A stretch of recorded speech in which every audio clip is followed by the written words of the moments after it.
The video is purely educational and is not a financial advice. Trading involves financial risk. Past performance is no guarantee of profits. Please consult a SEBI registered financial advisor before making any investment decisions. नमस्कार दोस्तों, मैं हूं प्रवीण खेतान। स्वागत है आपका आज के अगले एपिसोड में। पिछले एपिसोड में हमने चर्चा करी थी सिल्वर की कि भाई सिल्वर बढ़ेगा या घटेगा। आज के एपिसोड में हम चर्चा कर रहे हैं गोल्ड की। गोल्ड में बहुत ज़्यादा लोगों को कन्फ्यूज़न है। कोई कह रहा है कि भाई गोल्ड अभी 1.5 लाख जाएगा, कोई बोल रहा है गोल्ड अभी 2 लाख जाएगा, और कई लोग ऐसा मान रहे हैं कि गोल्ड अब गिर जाएगा। तो गोल्ड की पूरी टेक्निकल एनालिसिस, साथ में fundamental analysis, world economy, demand and supply का डेटा, साथ में हम कोरिलेट करेंगे और इम्पॉर्टेंट लेवल्स जो हैं गोल्ड के उसको भी हम देखेंगे। तो अभी सोना खरीदना है कि सोना बेचना है, ये आपको डिसाइड करने में इस वीडियो से बहुत हेल्प मिलेगी। दोस्तों, ये हमारा गोल्ड का चार्ट है, MCX फ्यूचर्स का। अब इसके साथ एक प्रॉब्लम क्या है कि 2016 से पहले का आपका डेटा नहीं मिलेगा। अब आपको एनालिसिस करने के लिए चाहिए थोड़ा इससे पुराना डेटा भी। तो हम यहाँ पे यूज़ करेंगे गोल्ड का इंटरनेशनल मार्केट का डेटा, ठीक है, ट्रेंड्स वगैरह के लिए, लेवल्स के लिए। बाद में हम इंडिया से भी कंपेयर करके और हमारे जो इंडिया के लेवल्स हैं उसको भी हम लोग इस वीडियो में समझेंगे। तो क्या है, कहाँ पे गिरेगा, कहाँ पे बाई करना चाहिए, या क्या सपोर्ट रेजिस्टेंस लेवल्स हैं, तो इसके बारे में हम स्टडी या एनालिसिस करेंगे। देखिए, इस वीडियो का ऑब्जेक्टिव आपको टिप या एडवाइस देना नहीं है, ध्यान से समझिएगा। इस वीडियो का ऑब्जेक्टिव है कैसे एनालिसिस करते हैं, इस पे फोकस करना। और लोग लाखों रुपए लेकर के भी आपको इस तरह की एनालिसिस नहीं सिखा पाते हैं जो यहाँ पे आपको फ्री में सीखने को मिलती है। बट दिक्कत क्या है, फ्री का ज्ञान है तो भाई आपको वैल्यू नहीं देनी होती कि ये क्या है यार, ये तो यूट्यूबर है, अपना चालाने के लिए जो है टाइम पास कर रहा है। बट एक्चुअल में इस डिस्क्रिप्शन में इस वीडियो की प्रोफाइल जाके, बायोडेटा जाके मेरा देखिए, आपको समझ में आ जाएगा कि what experience I hold. Anyways, तो ये जो हमारा है इंटरनेशनल मार्केट का डेटा है और डेली चार्ट है। मैं ये डेली चार्ट में पूरा ओवरऑल आउटलुक नहीं मिल पाता है, तो मैं इसको वीकली चार्ट पे कन्वर्ट कर रहा हूँ। वीकली चार्ट में अगर आप देखेंगे तो यहाँ पे हमारा 2001 या दिन 2000 के आसपास से ये रैली चालू हुई थी, बहुत अच्छी थी। उससे पहले काफ़ी टाइम तक साइडवेज कंसोलिडेटेड में एक रेंज में चल रहा था। खैर, उसमें भी वोलेटिलिटी थी, बट यहाँ पे हम देखते हैं तो लगभग 600-650% के आसपास का अपन को प्राइस देखने को लगभग मिला था। 600-650% आप कह लो, इतना ग्रोथ हमें देखने को मिला था पिछले 10-11 सालों में, 2011 तक में। अब कोई अगर ये कहता है कि सोने का दाम टूटता नहीं है, तो ये तो गलत बात है। अगर आप देखेंगे जितनी रैली हुई थी उस हिसाब से अपन को करेक्शन भी देखने को मिला। हमें इस रैली में जो करेक्शन देखने को मिला, अच्छा खासा लगभग 50% का करेक्शन देखने को मिला। यानी कि सोना जो हमारा $280 का था पर ऑन्स, वो गया लगभग $1933 का, और फिर घट करके वो $1000 का भी, $1100 का भी हुआ। यानी कि 50% का करेक्शन हुआ। 2016 तक हमारा सोना लगातार घट रहा था। देखने वाली बात है कि ये हमारा सोना लगातार 2016 तक घट रहा था। तो ऐसा नहीं है कि आप अभी टॉप पे खरीदेंगे और फिर उम्मीद करेंगे कि और बढ़ जाएगा। जरूरी नहीं है, करेक्शन सोने में भी देखने को मिलती है। सिर्फ यहीं पे करेक्शन देखने को हमें नहीं मिली। अगर आप यहाँ पे रैली देखेंगे तो यहाँ से जो रैली हुई इसमें भी आपको देखिए करेक्शन हमें देखने को मिला। ऑलमोस्ट आप कह लो लगभग 50% का करेक्शन देखने को मिला। यानी कि अगर सोना हमारा एकदम बॉटम पे आप खरीदते, रॉक बॉटम पे 1166 रुपये पे, तो वो गया एज हाई एज 2000 के आसपास डॉलर पर आउंस। और उसके बाद इसने करेक्शन भी दिया और वापस से आया 1645 रुपये पर आउंस पे। तो जो करेक्शंस हैं सोने में भी आपको 50% की करेक्शंस जो हैं रैली के बाद देखने को मिल रही है कि नहीं। तो ये कहना कि यहाँ से 50% घट जाएगा रैली के बाद, वो समझेंगे, बाद में समझेंगे घटेगा बढ़ेगा, अभी यहाँ से क्या होगा। बट मैं एक हिस्टोरिकल डेटा की ऑब्जर्वेशन आपको दिखा रहा हूँ। तो अब ये गिरेगा कि नहीं गिरेगा, इसके लिए बहुत ज़्यादा इंपॉर्टेंट है समझना एक चीज़, that is the concept is about momentum, या आप कह लो कि strength in the of the trend. देखिए क्या होता है कि एक थ्योरी है बहुत सिंपल सी। अगर मैं आपको बोलूं कि आपको मैराथन चलना है तो आप 10 किलोमीटर 20 किलोमीटर का मैराथन चल लोगे क्योंकि आराम से चलना है, ऑब्वियस सी बात है। बट अगर मैं बोलूँ दौड़ना है, स्प्रिंट करना है, तो 100 मीटर या 200 मीटर के स्प्रिंट के बाद आपकी सांसें फूल जाएंगी क्योंकि आपको बहुत ज़्यादा एनर्जी की रिक्वायरमेंट होगी। तो अगर कम समय में बहुत ज़्यादा प्राइस बढ़े तो बहुत हाई ग्रोथ है। अब उतना ज़्यादा हाई ग्रोथ के लिए पूरी दुनिया को पैसा लगाना पड़ेगा। तो क्या पूरी दुनिया हमेशा उतना पैसा लगाती रहेगी? क्या उतना स्ट्रेंथ, उतना मनी फ्लो बरकरार रहेगा? नहीं। तो यहीं पे ट्रेंड एनालिसिस का कमाल होता है और वो बताती है कि कौन सी सिचुएशन है जहां आपके जिसके बाद आपको करेक्शन देखने को मिल सकती है। तो चलिए एनालिसिस करते हैं। तो यहाँ पे अगर इस चार्ट को हम लोग देखें, इंटरनेशनल मार्केट के चार्ट को, तो मैं यहाँ पे आपको ट्रेंड को ड्रॉ करता हूँ। तो सबसे पहले जो मैंने यहाँ पे ट्रेंड लिया है, यहाँ पे ऐसा कुछ मैंने ट्रेंड लिया और यहाँ पे डिग्री आ दी है 10 डिग्री। तो ऐसे काम नहीं चलेगा क्योंकि आप जब इसको चार्ट को ऊपर नीचे करेंगे तो ये डिग्री चेंज हो जाएगी। सो फॉर दैट आपको फिक्स करना पड़ेगा चार्ट को। तो आप राइट क्लिक करके सेटिंग्स में जाइए और lock price ratio, scale and lines पे आइए। लॉक प्राइस रेशियो को कर दीजिए मोटा मोटा, मैं रख रहा हूँ 4.5। ठीक है, मैं ये रख रहा हूँ, ओके कर दिए। तो यहाँ पे 9.18 डिग्री के आसपास बन रहा है। आपका थोड़ा ऊपर नीचे भी हो सकता है, उससे कोई खास फर्क नहीं पड़ता है। तो ये हमारा लॉन्ग टर्म ग्रोथ था। लॉन्ग टर्म ग्रोथ में इसको क्यों कह रहा हूँ आप समझो, मैं इसको जूम कर रहा हूँ तो आप देखेंगे एक्स एंड वाई बराबर जूम हो रहा है। अब कोई बोलेगा लॉग स्केल पे है, ये है वो है। मैंने सितंबर में भी 2024 में एक वीडियो बनाई थी, उसके बाद से निफ्टी गिरी रही है लगातार, और वहीं पे मैंने आपको बताया था कि गिरेगी और कहाँ तक गिरेगी। वहाँ पे भी कुछ लोगों ने लॉग स्केल और नॉर्मल स्केल की बात करी, तो सबको भूल जाइए। यहाँ पे ये मैग्नेट होता है, चिपक जाता है, दोनों ऊपर नीचे बढ़ता है।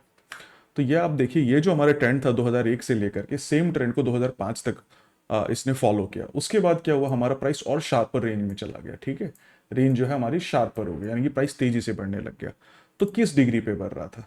तो अगर हम यहाँ से देखें तो हमारा टेक्निकली प्राइस हमारा जो है, अगर मैं इसको एवरेज आउट कर दूं तो भी हमारा लगभग 24 डिग्री के आसपास यहाँ पे प्राइस बढ़ रहा था। थोड़ा इसके नीचे गया फिर ऊपर चला गया। फिर अगर हम जूम करें, यहाँ पे 2011 का मैटर है, ये डेटा है।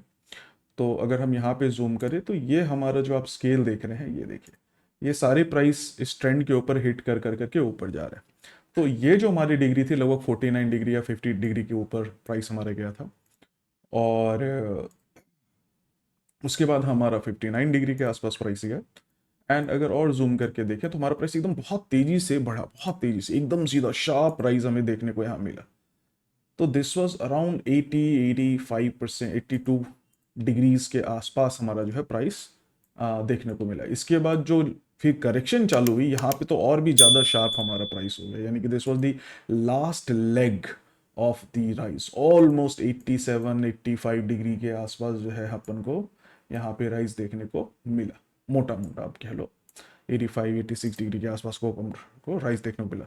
मतलब ये आप कह लो कि 90 डिग्री, ठीक है, उसके आसपास प्राइस जा रहा है, इतना तेजी से बढ़ रहा है।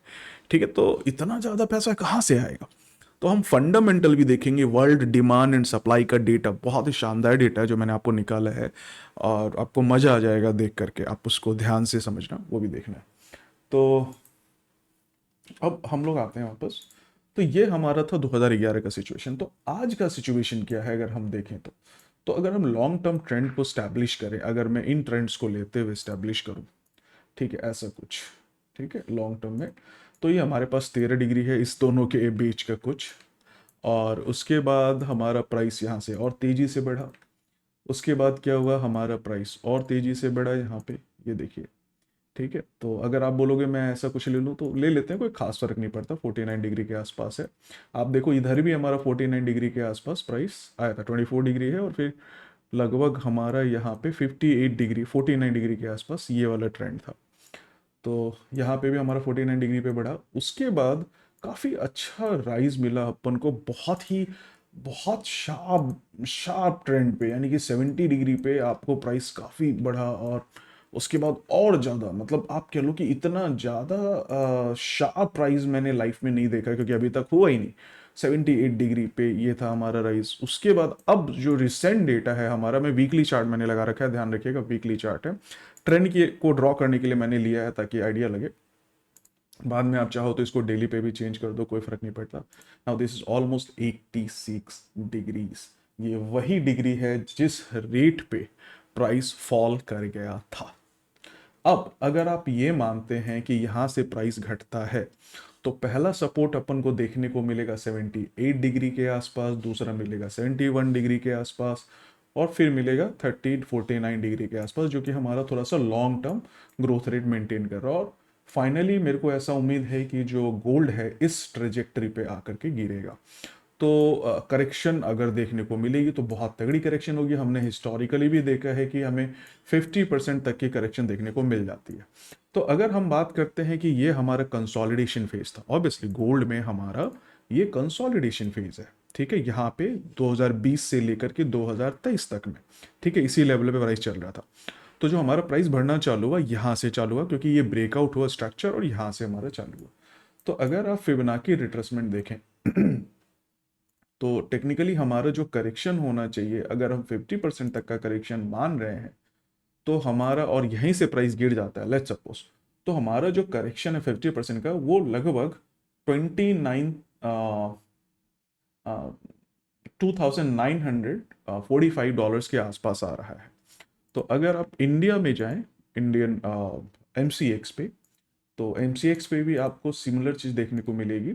मैं यहाँ सेटिंग में जाके लॉक रेशियो को हटा रहा हूँ, एंड हमारा जो प्राइस बढ़ना चालू है इस कंसोलिडेशन फेज के बाद चालू हुआ। तो अगर आप चाहो तो डेट ले सकते हैं हम लोग, डेट से हमें बहुत अच्छा आइडिया लगेगा, ठीक है, कि भी हमने कब से कंसोलिडेशन को मार्क किया है। तो ये हमारा जो ब्रेकआउट हुआ ये हुआ लगभग 11 मार्च 2024 के आसपास, है ना। तो उससे पहले का लो लेंगे हम लोग। तो गोल्ड फ्यूचर्स 11 मार्च 2024, लॉक रेशियो को हटा रहा हूँ मैं, 11 मार्च 2024, ये देखिए यहाँ पे कहीं पे हमारा ब्रेकआउट हुआ, ठीक है। ये हमारा कंसोलिडेशन था जो कि हमारा 2024 में मार्च में कहीं ब्रेक हुआ। So let's take this out. ये ऐसे तो कंसोलिडेशन हमारा फेज है, बट इधर भी कंसोलिडेट ही कर रहा था। तो लगभग 11 मार्च के आसपास ये बोल रहे हैं। तो 18 मार्च है, तो ये 4 मार्च है, समवट इन बिटवीन। तो स्विंग हमारा चालू हुआ यहाँ से।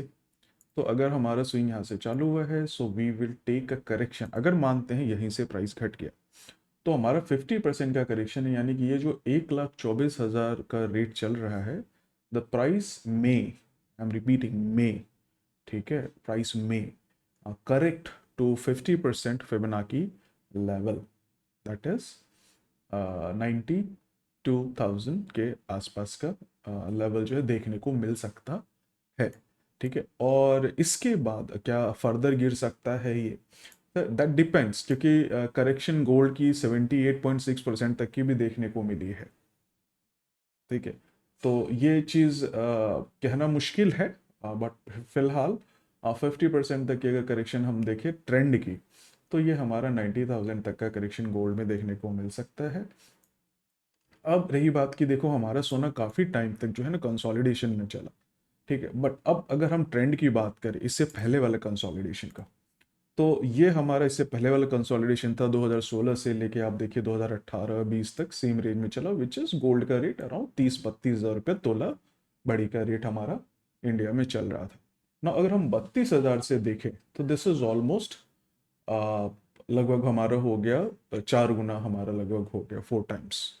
और इंटरनेशनल मार्केट में प्राइस बहुत ज़्यादा नहीं बढ़ा, ठीक है, देखा जाए तो इंडिया में ज़्यादा बढ़ा। उसका एक रीज़न होता है रुपया का डेप्रिशिएट होना भी। देखिए 2011 में जो रुपया था हमारा वो 44 रुपये, जो डॉलर था हमारा वो 44 रुपये के हिसाब से था, और अभी जो हमारा डॉलर है वो 88 रुपये का है। तो उसका फ़र्क भी गोल्ड के प्राइस पे पड़ता है। अगर 44 ही होता तो हमारा जो ये सोना है वो 1,24,000 रुपये नहीं होता, वो आधा होता, यानी कि मोटा मोटा 64,000 रुपये का भरी का होता। तो ये जो हमारा रुपया डॉलर के अगेंस्ट बहुत ज़्यादा डेप्रीशिएट कर गया, इसके कारण भी हमारा गोल्ड बहुत ज़्यादा बढ़ गया। अब ये है कि रुपया डेप्रीशिएट क्यों कर रहा है। रुपया डेप्रीशिएट इसलिए भी कर सकता है क्योंकि गोल्ड डॉलर स्ट्रांग हो रहा हो, या फिर रुपया हमारा एक्चुअल में बहुत ज़्यादा डेप्रीशिएट हो रहा है ड्यू टू हाई इंपोर्ट, और हमें बहुत ज़्यादा पेमेंट करनी पड़ रही है, डॉलर खरीदना पड़ रहा है। एनीवेज, तो चलिए उसको भी एक बार देख लेते हैं कि रुपए का क्या इम्पैक्ट आ रहा है। तो यहाँ पे अगर आप यूएसडी आईएनआर का चार्ट देखेंगे क्या, तो दिस इज यूएसडी आईएनआर, आप ले लो किसी का भी लो, आईसी का ले लो, ठीक है। तो अगर आप देखेंगे, मैं 2011 का रेट, मैं वीकली चार्ट ही रखा है just for this sake of scrolling. तो देखिए नवंबर का जो रेट था 43-44 रुपए के आसपास का रेट था, है कि नहीं। और उसको अगर आप मल्टीप्लाई करेंगे गोल्ड के हिसाब से तो रेट में बहुत डिफरेंस आएगा। और यहाँ पे देखिए 89 रुपीज़ 88 रुपीज़ के आसपास है। तो 40 रुपया, तो आप ये समझ लो कि 100% गेन गोल्ड के प्राइस में तो आपको रुपए के घटने से हो गया है कि नहीं। तो ये एक बड़ी समस्या है।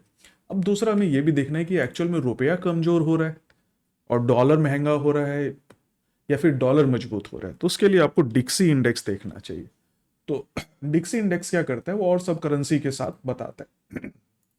अब डिक्सी में अगर बढ़ रहा है तो इसका मतलब है कि डॉलर बहुत स्ट्रांग हो रहा है, बट अगर डिक्सी घट रहा है तो इसका मतलब है डॉलर वीक हो रहा है। तो any value above 100 means dollar बहुत स्ट्रांग हो रहा है, any value below 100 is dollar weak. वैसे अगर हम देखें तो 2022 से डॉलर लगातार कमजोर हो रहा है, क्योंकि यूएस गवर्नमेंट बहुत ज़्यादा करेंसी प्रिंट कर रही है और या लोन ले रही है, ठीक है। वहाँ पे डेट क्राइसिस है, तो प्रॉब्लम है।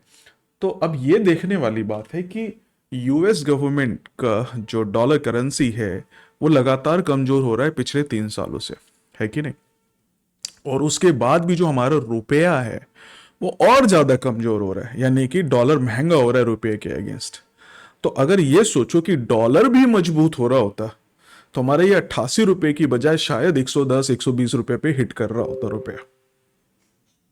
तो ये तो शुक्र करो कि डॉलर कमजोर हो रहा है इसलिए आपको रुपया बचा हुआ है, अदरवाइज रुपये पे और ज्यादा लोड पड़ता।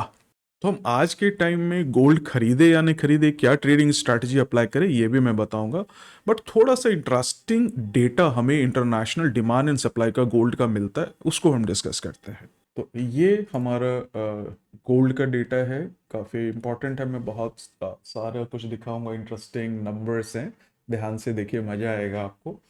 तो ये 2023-24 का है, 25 ख़त्म नहीं हुआ है अभी। तो अगर 23-24 में हम देखें टेक्निकली, तो जो वर्ल्ड गोल्ड डिमांड है, ठीक है, सिर्फ 2% बढ़ी, सिर्फ 2%। जबकि हमारा सोना बढ़ने लग गया 2024 में, अच्छा खासा बढ़ गया।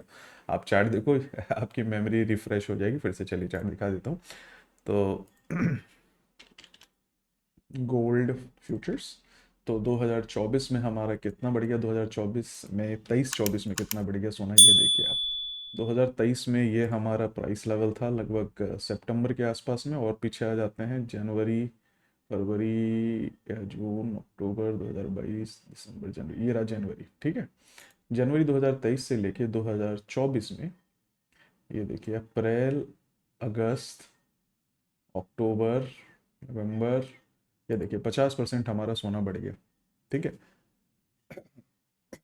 लेकिन अगर आप इंटरनेशनल मार्केट में देखेंगे तो हमारी टोटल गोल्ड डिमांड सिर्फ 2% ईयर ऑन ईयर बढ़ी। भैया सोने का दाम इतना कैसे बढ़ गया। देखिए इट्स मोर अबाउट इन्वेस्टमेंट, कि जो है पैसा इन्वेस्टिंग के लिए कहाँ जा रहा है, क्योंकि ये लोग जो होते हैं रेट बढ़ाने में बहुत ज़्यादा इन्फ्लुएंस, क्या कहते हैं, इन्फ्लुएंस करते हैं प्राइस को बहुत ज़्यादा। तो अगर आप यहाँ देखेंगे तो जो हमारा इन्वेस्टमेंट सेगमेंट है इसमें 24% की बढ़ोतरी हुई है, 950 से 1181 में चला गया। जिसमें से आप कह सकते हो कि जो टोटल बार्स एंड कॉइन है उसमें तो घटा है, ईटीएफ्स वगैरह में भी थोड़ा सा यहाँ पे घटत देखने को मिल रही है, बट ओवरऑल जो है हमारा इन्वेस्टमेंट में 1181 बढ़ा। तो इसको हम डिस्कस करेंगे, ठीक है। और क्वार्टर ऑन क्वार्टर अगर हम लोग देखें 2024 दो और 25 का क्वार्टर टू, तो quarter two of 2024, quarter two of 2025, तो हमारा जो इन्वेस्टमेंट इसमें 78% ईयर ऑन ईयर का चेंज हुआ है, यानी कि लगभग 200 टन सोना का डिमांड बढ़ा है इन्वेस्टमेंट में, ठीक है। और बार ऑन कॉइन्स में अगर देखें तो 11% के आसपास का टोटल हमारा बढ़ा है। अगर ईटीएफ हम लोग देखें तो 170 टन ईटीएफ में गया है। ईटीएफ मतलब कि कई ऐसे ईटीएफ होते हैं जो फिजिकल गोल्ड जो होते हैं वो रखते हैं to peg their ETF contract, ठीक है। तो यहाँ पे हम देखें अगर इंटरनेशनल मार्केट में गोल्ड डिमांड की बात है तो total supply obviously will be equal to total demand. क्यों? क्योंकि माइंस में जितना प्रोड्यूस होता है उतना मार्केट में बिकने को चला जाता है। इस चीज़ को मान के चलिए, तो अगर माइन में ज़्यादा प्रोडक्शन करेंगे तो गोल्ड के दाम घट जाएंगे। तो जो गोल्ड की माइनिंग है उसको भी कंट्रोल रखा जाता है ताकि गोल्ड के रेट को जो है हम कंट्रोल रख सके।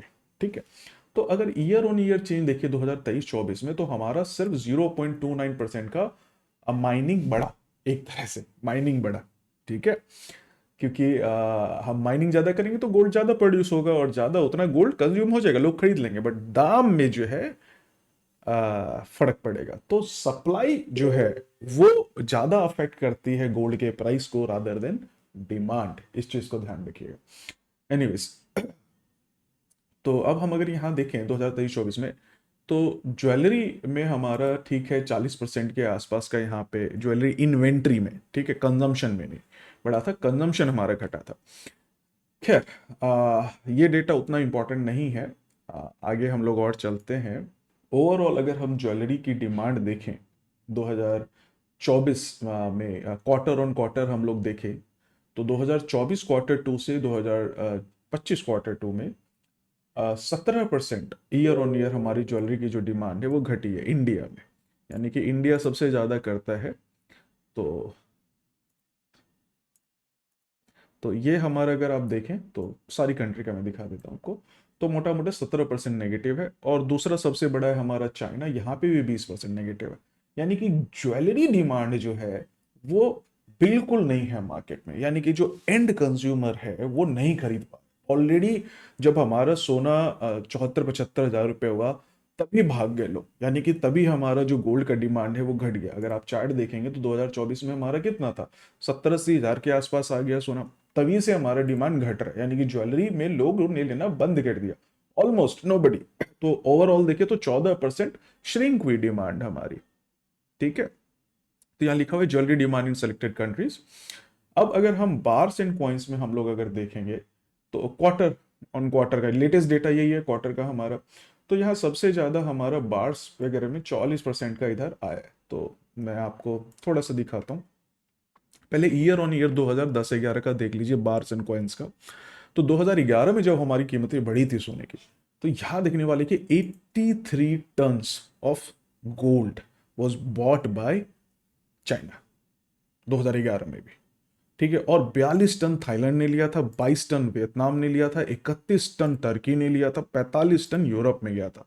यानी कि बहुत ज़्यादा हमारे पास डिमांड बढ़ गई। यानी कि ओवरऑल कह सकते हैं वर्ल्ड डिमांड वॉज 23% हाई। तो ऑब्वियस सी बात है कि प्राइस जो था जस्टिफाइड था, प्राइस बढ़ा, पुश हुआ, क्योंकि इतना ज़्यादा डिमांड आया 2010 से 11 में। तो सोने का दाम भी वहाँ पे बढ़ा 2010 से 11 में। कोई जो चीज़ थी 10-15 हज़ार रुपये भरी की वो 28-29 हज़ार रुपये भरी चली गई, है कि नहीं। तो अभी यहाँ पे अगर हम सिचुएशन देखें 2024 में तो हमारा जो इंडिया की बात करें हम लोग इंडिया में तो यहाँ पे लगभग 24-54 टन हमारा सोना एक्स्ट्रा आया है। कंपेरेटिवली 2023-24 में हमने ज़्यादा इंपोर्ट किया, 29% के आसपास ईयर ऑन ईयर चेंज है। यहाँ पे 20% के आसपास ईयर ऑन ईयर चेंज है। इधर अगर हम देखें तो 45% ईयर ऑन ईयर चेंज था यहाँ पे और यहाँ पे 4% था। बट अगर हम दोनों का मिला दे टोटल डिमांड तो यहाँ पे आप देखने वाले थे कि 14, 83, 82, 22। इधर आप देखें तो सिर्फ 58, 56। उसके बाद कोई भी मेजर कंट्री नहीं है जिसने एक्स्ट्रा 2024 में गोल्ड को डिमांड किया है। तो आपको लेटेस्ट डेटा पे जाना पड़ेगा। सो बार्स एंड कॉइन्स की डेटा की बात कर रहे हैं हम लोग। तो अगर लेटेस्ट हम लोग देखें तो यहाँ पे चाइना ने फिर से 2 क्वार्टर में अच्छा खासा 126 और 118, यानी कि हमारा लगभग 250 टन के आसपास इसने पहुंचा दिया यहीं पे। आप देख रहे हैं यहाँ पे जो एनुअल डिमांड होती थी हमारी साल भर की 266, वो सिर्फ दो क्वार्टर में चाइना ने उसको पहुंचा दिया लगभग 250 के आसपास मोटा मोटा। ठीक है, तो ये अच्छा खासा गोल्ड इन्होंने ले लिया। अब ये है कि क्या ये और गोल्ड लेंगे, डिपेंड करता है कि ईयर ऑन ईयर कितना बढ़ते हैं ये लोग।